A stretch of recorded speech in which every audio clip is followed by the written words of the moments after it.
If you want to save a GIF in Photoshop, I'm going to show you the fastest and easiest way to do it step by step. Whether you're exporting a short animation, a social media clip, or a simple looping graphic, Photoshop has a built-in workflow that makes this process straightforward once you know where to look. And if this tutorial helps, make sure to hit that like button and subscribe for more easy Photoshop tips and tutorials. Now let's jump right in.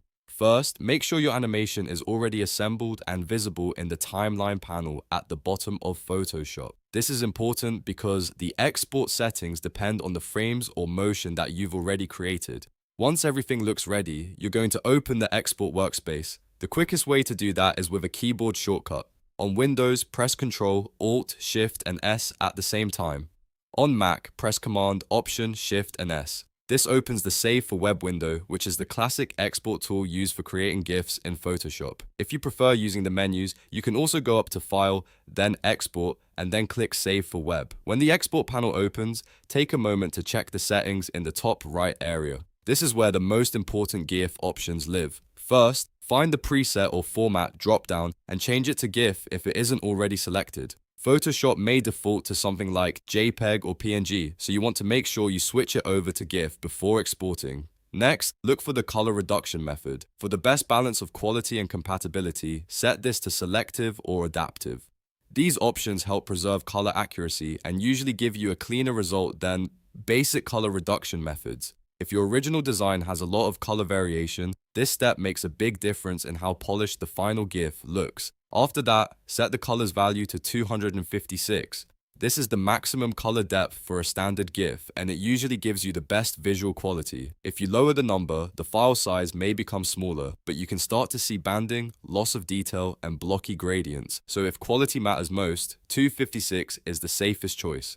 Now move down to the Dither setting, change it to Diffusion, and then drag the slider all the way to 100%. Dithering helps blend colors together more smoothly, which is especially useful if your GIF contains gradients or soft transitions. This setting can really improve the final appearance and reduce harsh edges or color stepping. Once the visual settings are in place, it's time to control how the GIF will loop. Look down toward the bottom right area of the window, where you'll see the animation section. Find the looping options drop-down and change it from once to forever. This is the setting that makes your GIF repeat endlessly, which is what most people want for web graphics, memes, banners, and social posts. If you want to double-check how the animation looks before saving, you can also click the play icon right above the looping option. That lets you preview the speed, timing, and overall motion one more time before exporting. It's a great final check, especially if you've adjusted frame timing in the timeline panel. When everything looks correct, click the Save button at the very bottom of the window.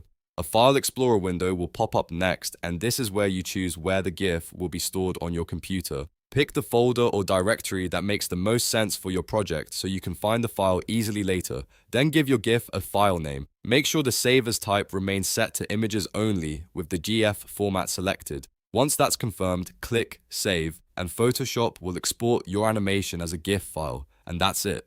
You've now saved a GIF in Photoshop using the proper export settings, the correct looping option, and the right file format. If this video helped you out, please hit like, subscribe, and turn on notifications so you don't miss more Photoshop tutorials just like this one. Thanks for watching, and I'll see you in the next video.